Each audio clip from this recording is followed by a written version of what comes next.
Welcome to Hope for Anxiety and OCD, episode 15. I am your host, Carrie Bach, and today we are talking about supporting your anxious spouse. So I was able to interview my good friend, Summer McKinney, who is a licensed marriage and family therapist, to have a conversation just in what do you do if you have a spouse who's struggling with anxiety or OCD? How can you be supportive and helpful of them in that process while at the same time working through maybe some of your own frustrations that you might have with how the anxiety is affecting the marriage? I think there are some good takeaways from this one, so let's dive right in.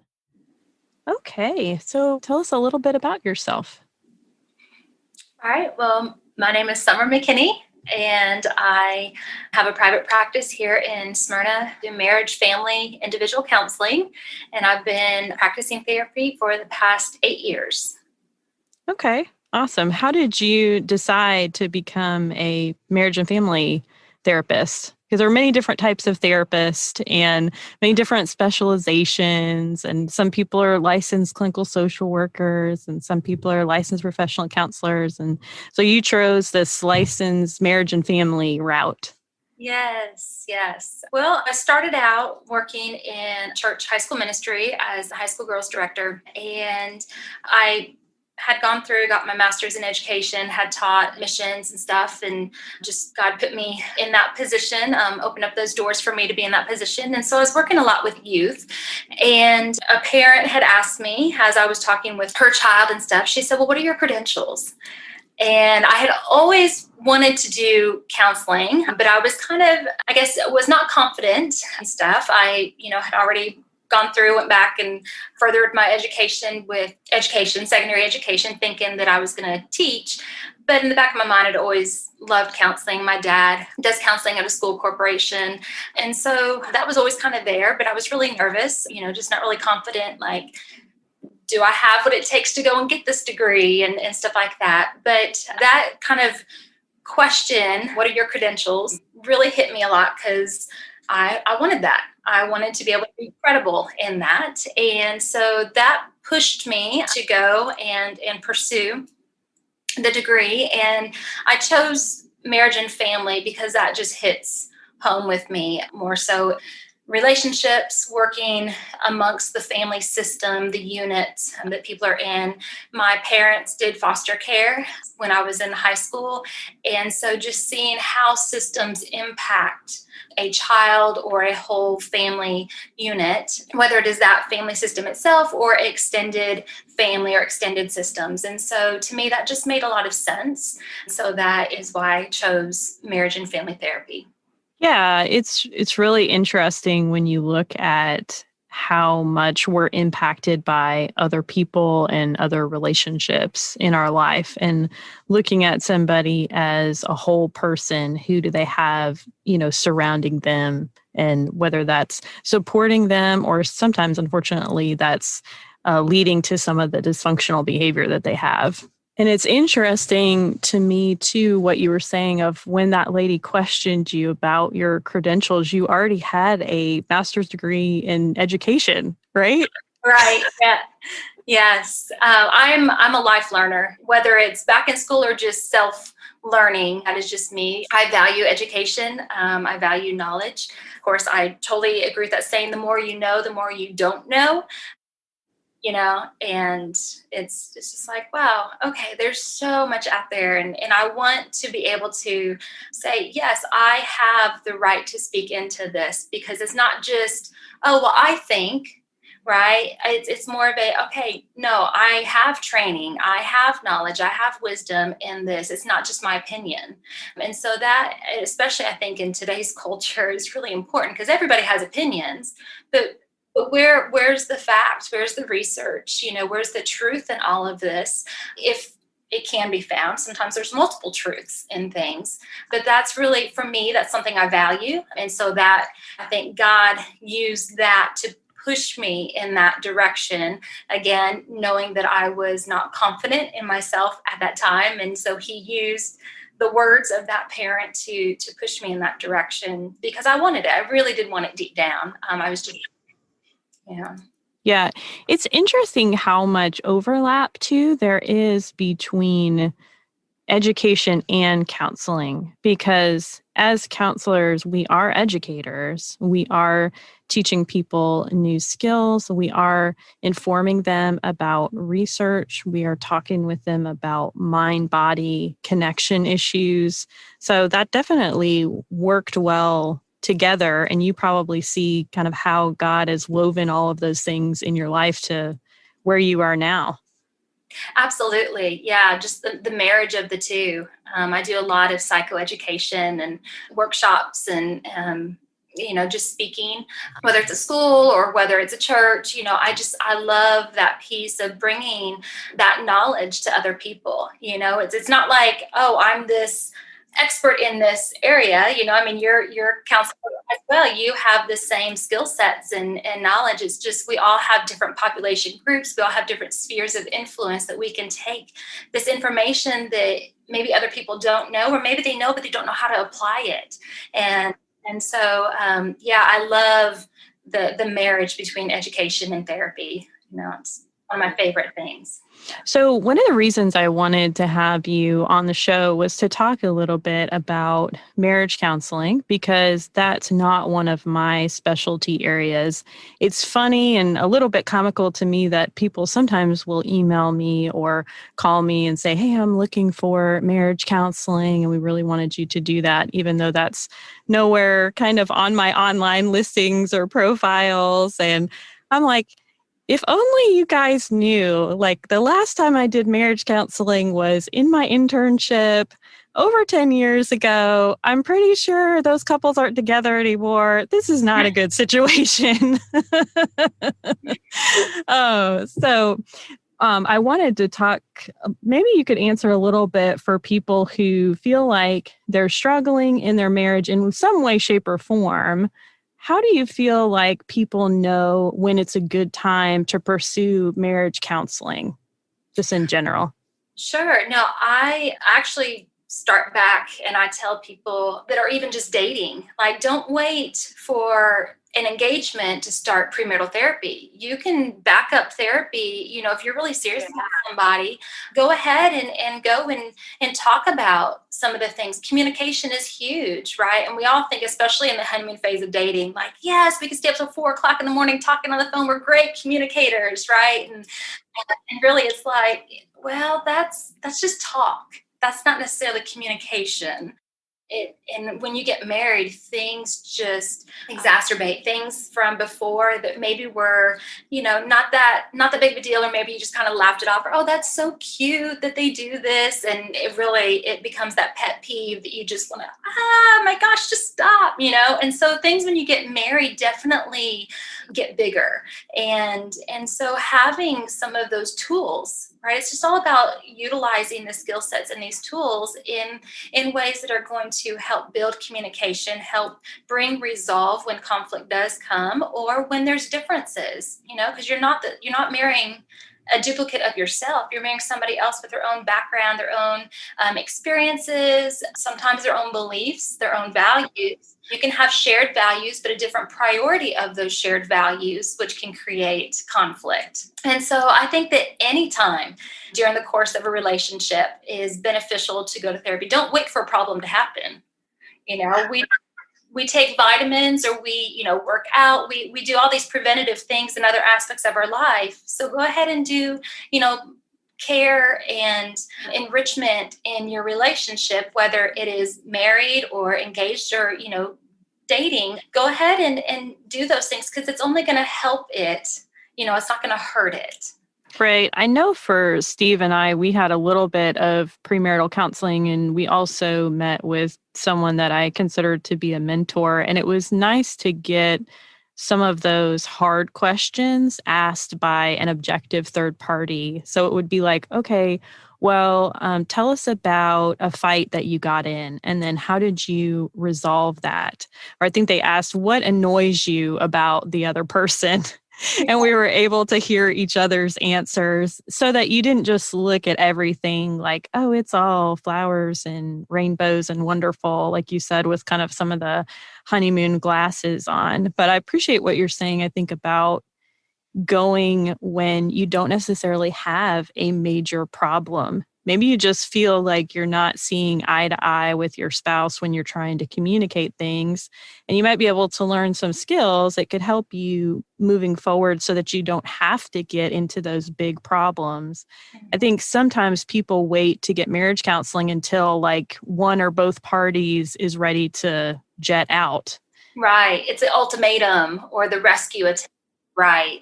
Right. And a lot of times there's such deep wounds there that it's hard to repair. Hope, don't lose that hope. But it is hard if you keep pushing those things off. It doesn't get better, And so, yeah, therapy I'm glad that things are changing. The stigma around therapy Sure. is improving. The stigma around mental health is getting better. We're not there yet. Right. But I'm so glad that people are open. And I have so many of my clients are like, I tell everybody that I go to therapy because I want them to know that it's okay.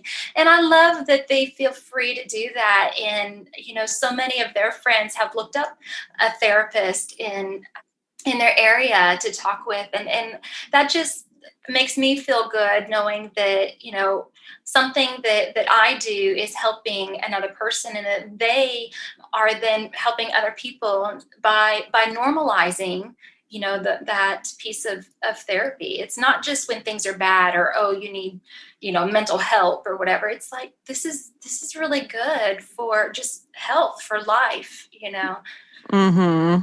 Yeah. Yeah. That's so good. I think that's one of the reasons that we're on this podcast talking about these things too, is because a lot of times in the church, maybe people haven't heard those positive messages about therapy, or they think they have to have it all together because they're a Christian. And really, we're just broken people trying to follow Christ and figure out life and how to pursue him and the calling that he has on our lives. So that's so great that the points that you pointed out about we are reducing stigma, but we also still have a little ways to go too. Mm-hmm. Absolutely.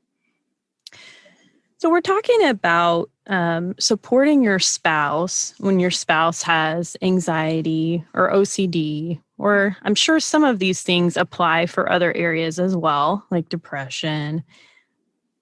I imagine maybe there are spouses who want to be supportive, but they feel paralyzed or like, how do I really help my spouse with anxiety?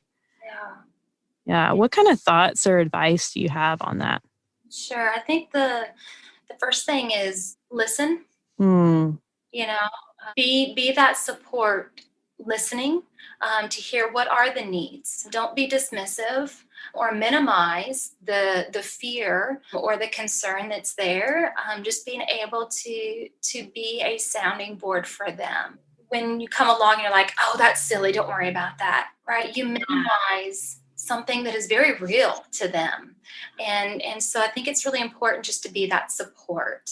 You had mentioned, Carrie, about, being in the church and things around stigmas in the church. And a big one that I come across a lot with that anxiety is that you're just not trusting God, or, you're just not praying enough, or maybe your faith isn't strong enough. And man, that creates even deeper wounds, especially if it's a spouse, coming in and bringing up, or that positivity piece. You just got to be positive and think positive. And it's like, man, people with anxiety, or really any kind of mental health issue, they don't want this. They didn't ask for this, right? And so to come at them in those kind of negative ways just create even more shame. And so I think being a good listener, being a good support for them through that is just really foundational. I think we underestimate, whether it's in our relationship with our spouse or in friendships or in people that we encounter in the church. I think we underestimate the power maybe of presence. of just giving our time and our attention and really listening, not listening for what's the right answer do I say back to you, but listening for, wow, like I hear you, I see your story. I'm so sorry that you're struggling with that. And how can I help you? Yeah. Yeah. No, absolutely. I think we are in a culture that's busy.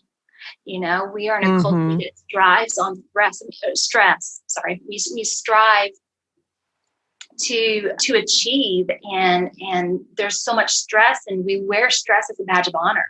And part of some of the things that I do with my clients is it's just helping them to be present and to be able to know their bodies, right? Because we're just so accustomed to stress that it's normal. It's normal to feel this way, right? And it's like, wait, that's not normal. Just because society or culture say that this is normal to feel this way, that no, you need to be able to hear your body and oh, my shoulders are really heavy. Okay, well, I need to be able to rest or decompress or find some peace, because man, stress creates a whole lot of health issues. It can further that Oh, anxiousness that absolutely. have. And so I think that, stress, the busyness, we don't have time for people. We do those cordial, and we're in the South. And so it's, those,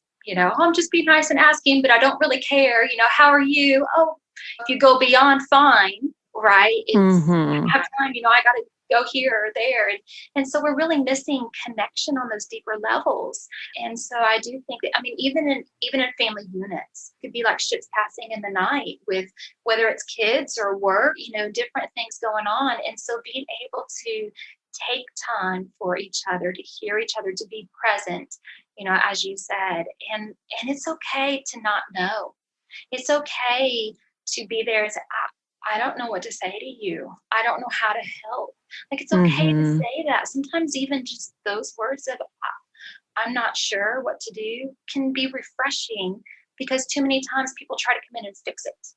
Mm-hmm. You Yeah. don't, you don't need a fixer. You need somebody that can just be in it with you. Right. Right. Do you find that, not to pick on husbands, but I think sometimes husbands tend to be more of the fixers and women tend to be a little bit more emotional? Do you find that husbands a lot of times kind of want to put a band-aid on it or say like, hey, it's okay, or, don't worry about it. And they're trying to keep it, like you said, positive and lighthearted. But really what the woman might be experiencing is, oh, he just totally dismissed what I just said or my Sure. feelings. I know that there is the stereotype of men being that way, and women, I think it's more personality, because Carrie, I am the fixer.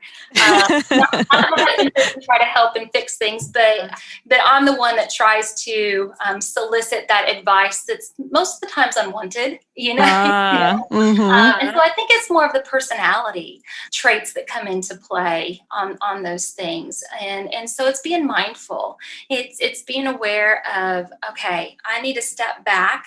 It's not about me trying to fix it. That's not what that person needs. Well, actually, what I need to do is ask them what they need. So it's that communication piece. So and it's a both on communication. It's the job of the person who is presenting whatever symptom it may be, whether it's anxiousness or depression or anything, to communicate, hey, this is what's going on with me. And it's also on that end of that person who's receiving and hearing this, or even seeing it, to say, hey, what do you need? How can I help you? Rather than inserting what they think is needed, because what I would want can be completely different than what my husband wants. And honestly, most of the time it is completely different than what my husband wants. So, Yeah. so I think we need to do more of asking than assuming or fixing how we would want it fixed. I think you bring up a good point there of like support looks different for different people. And I don't know if that's related to love languages at all, but for some people, they may want someone to talk them through a situation. And then for other people, they may just want that person to not really talk a whole lot and just let them vent or let them get it out. And so by saying, what do you need me to do? Like, for example, when you're having a panic attack, how would you like me to respond? What do you think might be most helpful? And that person may not know right away. Like, there may be some trial and error that has to happen in order to figure out what works best. Yeah. And that is a huge piece, Carrie, of being able to identify what is my need, and this goes beyond, I mean, this is anybody, just, okay, when I can identify my feeling, okay, what is that feeling communicating? What's going on? What is that anger saying, or what is that fear saying? And then being able to say, okay, what does it need? What do I need? And so sometimes you're right, we're not sure what it needs and how to help ourselves, but sometimes we do. Sometimes it's, I need a hug. I need that reassurance. And it is scary to communicate that because we fear rejection. As people, no matter what age, we fear being rejected. And so it can be scary to communicate those feelings and those needs in that moment. But if we don't take the risk, and this is a huge part of marriage therapy, is we have to take the risk to be vulnerable. Because if we take that risk, then we're totally missing out on something that could be amazing and great, the very thing that we need, that support. We could be missing out on that. Yeah, it's so good because I think a lot of times people may have been in situations where they felt guilt either over having needs or guilt over expressing their needs. And so sometimes telling clients, it's normal to have needs. Like, that's a part of being human. And not only is it normal and okay to have needs, but then it's okay for you to ask someone else for what you need. And that doesn't make you selfish or an awful person, but sometimes we can get in this caretaker mode of that causes and creates and churns up anxiety of, okay, I have to take care of everybody. And then myself is like totally last. And I don't take care of myself. And then I'm not advocating for myself or what I want or need. Yeah. That self-care is so important. When you get on an airplane, put on the oxygen mask first before you get other people. And it goes against our instinct, especially if we're a parent with children, we want to get to them first, but we're of no help, right, if we are passed out. And so that same thing in your relationship or as a caretaker, any of those aspects or dynamics that come into play, if you're not making yourself a priority, right, you are not going to be the best version of yourself that you can be for your family unit, for your relationship. And so you have to have self-care. You have to make yourself a priority in that. And I do want to say, when you are being vulnerable and sharing those things, you need to make sure, and it's very important, that it is a safe person. If you are in an abusive relationship or a relationship where there are certain areas that maybe it's not safe emotionally or spiritually or, mentally, that would only do further damage. And so some of these skill sets, being vulnerable, sharing the needs and stuff, it's important to be in that safe environment, because if it's not a safe partner or a safe family member, it's only going to cause more damage. Right, absolutely. And I think there may be people who are in situations as well that aren't necessarily to that extreme where they're unsafe, but they may feel like, okay, I've tried to open up to my partner before, or I've tried to talk with them about what's going on with me, and it just kind of falls flat, or I don't get the emotional response or the support that I'm looking for. I think in those situations, it's really great as far as having a marriage counselor there who's a third party to be able to comment and say, like, hey, did you see what your spouse was just trying to communicate to you there? Do you see what do you need from this person right now? And it helps bridge a gap of communication for them to be able to receive that support. Absolutely. Yeah. And I think that that's part of my job is to feel those pieces where things maybe start to heighten a little bit, soften those areas, and allow that emotional engagement in a new way to take place, right? Because so many times we are in that negative mindset that it can't happen because it didn't happen before, and see all those times in the past when we tried and I was minimized, or things. And so being able to allow a new experience of doing that is so important. And that's why therapy is really great, to help give new experiences to the old, so that okay, wait, we can do this, right? You're setting up some wins in there for the relationship, and it's so beautiful to see those happen, and the connection, and just the love that takes place whenever couples finally just, oh wow, he does care, or she does respect me or love me and value. It's just so neat to see some of those things take place, because a lot of times these wounds have been going on for years, and so to finally be met with what you've been just desiring all along is just beautiful to see. Yeah. I know too that there can be situations, and maybe you've experienced this with some of the couples that you've worked with. Sometimes anxiety can drive the other spouse a little nuts, because they feel like, okay, either the person who's anxious is maybe asking a lot of questions, or they're trying to control things out of their anxiety. They may be asking for a lot of reassurance, and it might be exhausting or wearing on that spouse. And I'll throw in too, for OCD, sometimes people with OCD will rope their spouses into their process, into some of their compulsions, and want them to engage in some of those with them.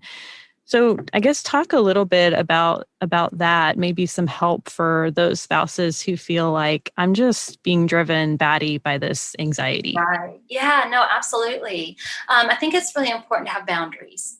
Hmm. And sometimes those can be hard to define. And so I think, again, that can be where therapy can help. Individual therapy for the person with the anxiety, so that they can gather their own coping mechanisms and skill sets, those self-regulating, self-soothing kind of skill sets. And then also couples therapy can help them to communicate together, to help establish some boundaries of, okay, it's not that you can't ask any questions, but when you're 30 questions deep, right, that is exhausting. And so, okay, rather than being dependent on that person, to rescue you, or to somehow fix or change, what's going on, being able to say, okay, what do I have within myself to help me, where their support is an aid to it, right? Mm-hmm. So the partner is an aid, not the savior,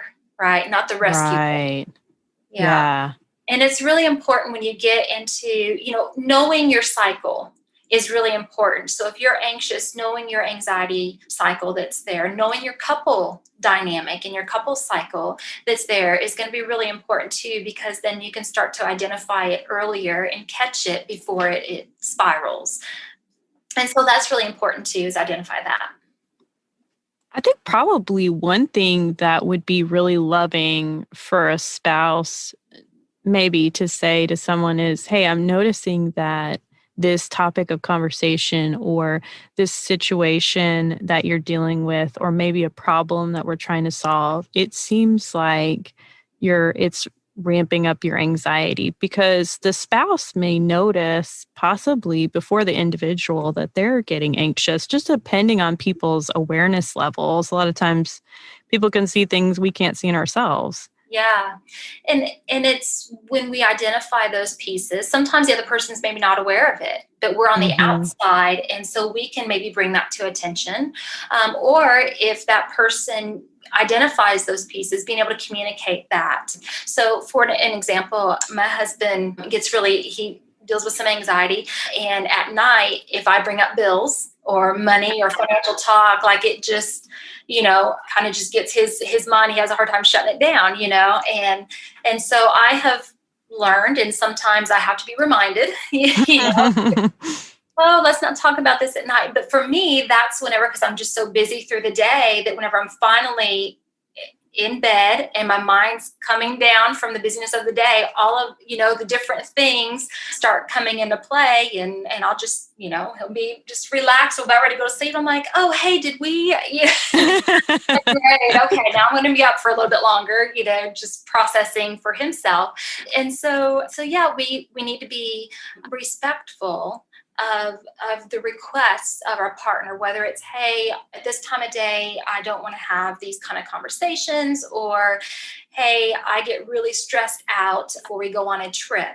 I'm kind of crazy person before we go on vacation. I want to make sure the house is good. So whenever we come back home, I don't have to do any cleaning, and just packing and all that kind of stuff. And so my husband knows I just sometimes need space, and so if he takes our child and goes out for a little bit just to give me the house to myself, so I can be my crazy self by myself for a little bit. It's kind of knowing the needs of your spouse, knowing your spouse, and being able to respect and give that space, or whatever the request is that they have, to help them in that process, whether it's just stress or whether it is, that full-blown anxiety or those panic attacks. If it's social anxiety, being able to say, okay, here's a code word that we have. You're getting a little bit like I'm starting to feel certain things. Let's start heading out, kind of a thing, so that it's not like everybody else, because embarrassment's a big thing that can Sure. So it's just between you guys of, okay, I heard the code word. All right, we're going to tell everybody bye, and we're going to start to head out. So there's different ways that you can accommodate and support each other based on those requests, those needs. But yeah, it's a both, right? It's communicating when you are aware of those things, but then also for the partner to maybe inquire, like, hey, I'm noticing this. Do you find that to be true for you? And that way, because you're exploring it together, you're a unit. And so this anxiety can be like the third person in the marriage, right? And so the worst thing is just to dismiss it and act like it's not there. No, acknowledge it. Give it a name if you want to. I have a client that her anxiety is called the jerk. Yep, the jerk went with me today to the grocery store, and I love it. And I encourage that, even the couple dynamic. Okay, rather than pitting each other, at each other, or the blaming and stuff like that, like let's call our cycle something. Okay, it's the cycle doing this. It's not you, right? And I think that can really help to alleviate, because it is a third party in the marriage. It is a third party in the relationship. And so I think that being able to shift that blame, so to speak, where it goes rather than the person, allows room for grace. Right. Yeah, that's so huge, because if you look at it as, my spouse is not what I'm fighting against. Like, I'm wanting to maybe work with this anxiety and manage it differently, not my spouse. And so that takes the tension away and maybe eases some of those conflicts that may occur. I think accommodating each other in marriage is a huge thing, and being willing to sacrifice your own interests at times. You may want to stay at the party for 3 hours, but you're like, it's going to be amazing for your spouse to tolerate 1 hour. Sometimes you may just have to be like, hey, let's just go to the party for 1 hour, or we're just going to quickly drop in and drop out, and it's not a big deal. But also encouraging someone with maybe some social challenges to still get out there, okay, let's not stay home, because that would just be giving in to the anxiety. Yeah, that only perpetuates the cycle. Yeah. And I think it's identifying that there is a shame piece that comes into play here. You feel bad that you are impacting your partner's life in this way. You feel guilty about different things, and then you feel, just inadequacy of yourself as well. And so while you're trying to find relief from the the negative and unwanted feelings that you have, the way that your partner interacts with you can really make a difference on that shame piece, because it can perpetuate it. If you come out with those accusations or, just that resentment and that bitterness, it can really perpetuate those wounds that are there. Right. So we talked a little bit about listening to your spouse. We talked really truly listening, saying, how can I help you and support you in this? Maybe sometimes making compromises or meeting halfway. Is there anything else that you'd kind of add to that advice? I think just the accepting them, accepting your partner for all of who they are. Yeah, so good. I think that's important irregardless of having anxiety or not having anxiety. I think just sometimes we forget. We only see the negative things that come into play or the external stressors that impact relationships and family units, and we forget the good. And so I think loving and accepting all of who they are, and anxiety is a piece of who they are. It doesn't define them. And I think that's the thing, is that doesn't define who you are, but it shapes an aspect of who you are, right? And so being able to accept that piece of them, loving them through whatever episodes or symptoms they are displaying. And it kind of goes back to just some pieces of those attachments of feeling worthy, feeling loved, valued, and so as spouses, as partners, as family members, as we interact with each other, being able to dig down into those deeper aspects of acceptance and love and worth. And I think that's just really huge. We don't realize how accepting people where they're at is transformative. We think, well, if I accept you where you're at, then that means you're just going to stay stuck.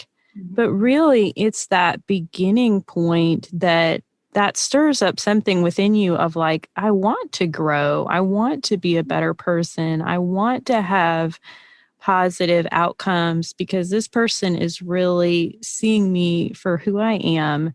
And they are totally loving me and totally accepting me. And now I want to be a better person. I think that happens in marriage.